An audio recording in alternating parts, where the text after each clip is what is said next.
Hello everyone, this is Money Mom. Welcome to the channel.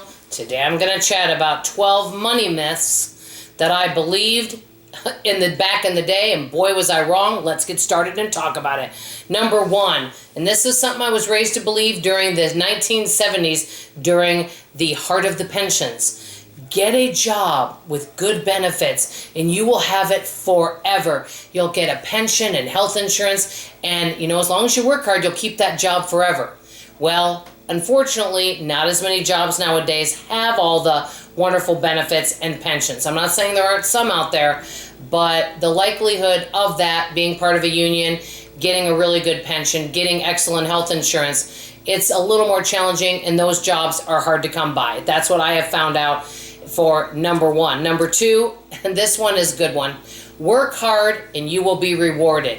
And obviously, I don't mean in our own life, that if you save money and pay off debt that you're not going to be rewarded. Yes, you will. You're going to have a lot less stress and be better prepared.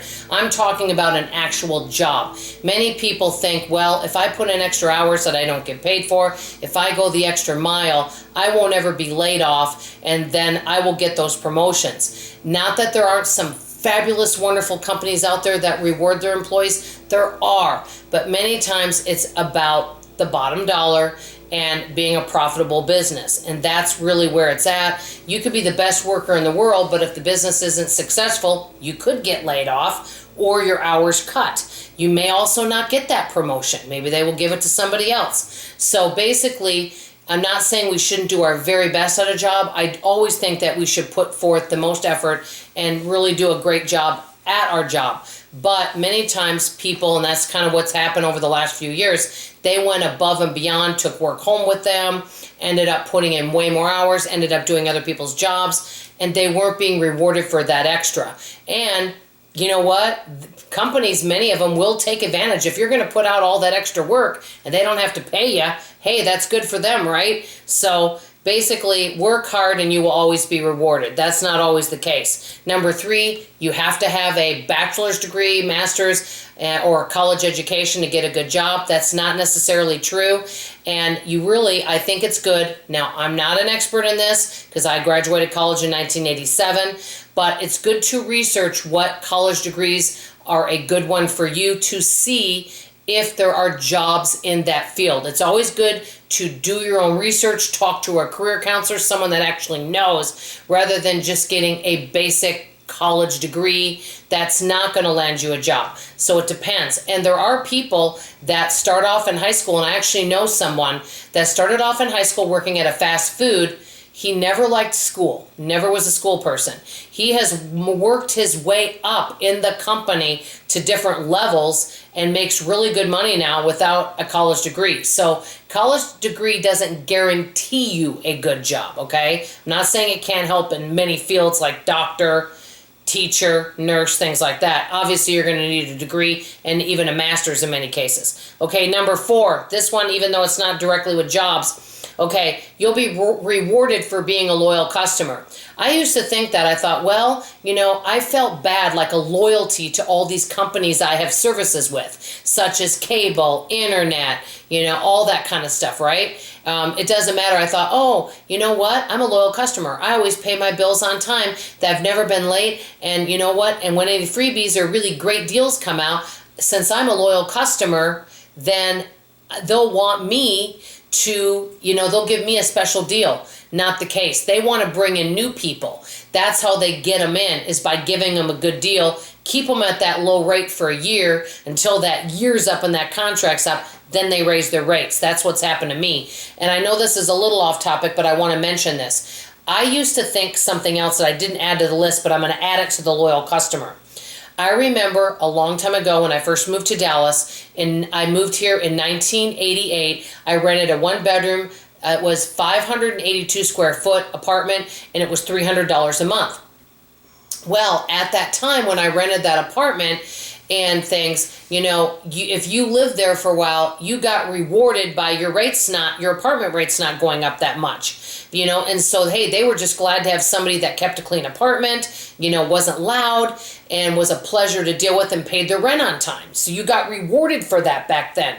Now, I actually talked to a leasing agent, it wasn't that long ago. She said that's not the case. She goes, we actually want to get those folks out that are paying their rent because we want them to move out because the rates have gone up, so we can get somebody new in that will pay more monthly rent. So it's not about keeping the old people in and the loyalty anymore. It's about getting new folks in and paying higher monthly rent, which let me know if that surprises any of you. Okay, number 5, I used to think, well, part of being successful was buying a house. Well, I also know a lot of people that their houses are falling apart.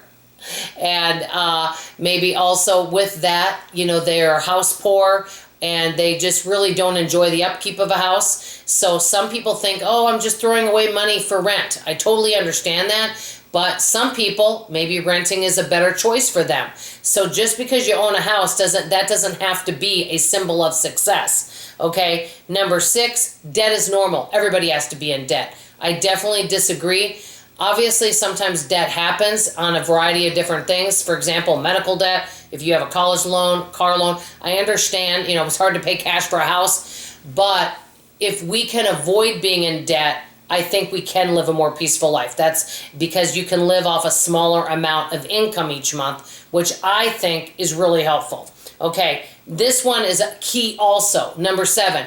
You know what? I have somebody that I know that thinks it has an entrepreneur mindset and thinks that, okay, if you own your own business, you don't have to work as hard and you'll be making more money. Yes, there are some extremely successful businesses out there that are really profitable and they are also good at delegating.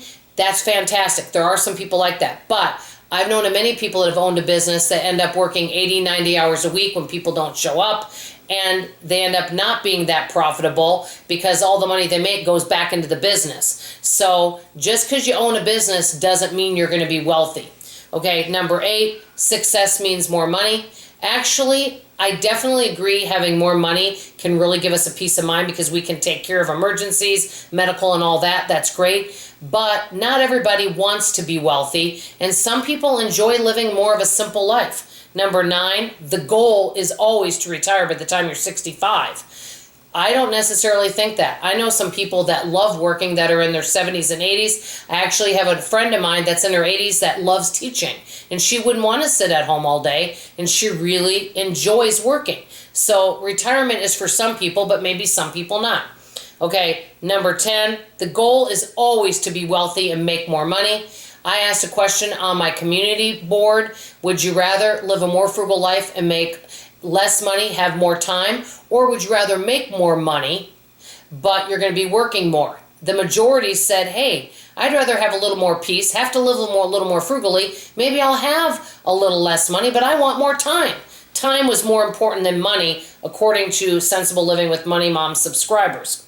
Okay, number 11, this one I used to think, passive income is always passive and that you can just sit back and watch the money roll in.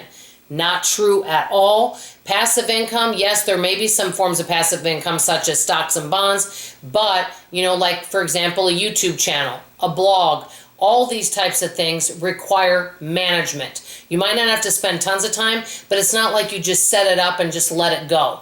In other words, there's no such thing as totally passive income, in my opinion. I may be wrong, okay? As you guys know, I'm not an expert. I'm just giving my opinions. Last but not least, there's a one-size-fits-all for everybody. We should all fit in this nice little neat box with money and success and income. Not true. We're all different. We all have different values, and we all want something different out of life. And that's where it leaves me with you guys. What are some money myths or customer myths or any myth that you've heard that you used to believe that you no longer do? I'd love to hear from you in the comments below. That's all I have to say for now. I love you, I appreciate you, and I sure hope to see you on tomorrow morning's video. Bye-bye.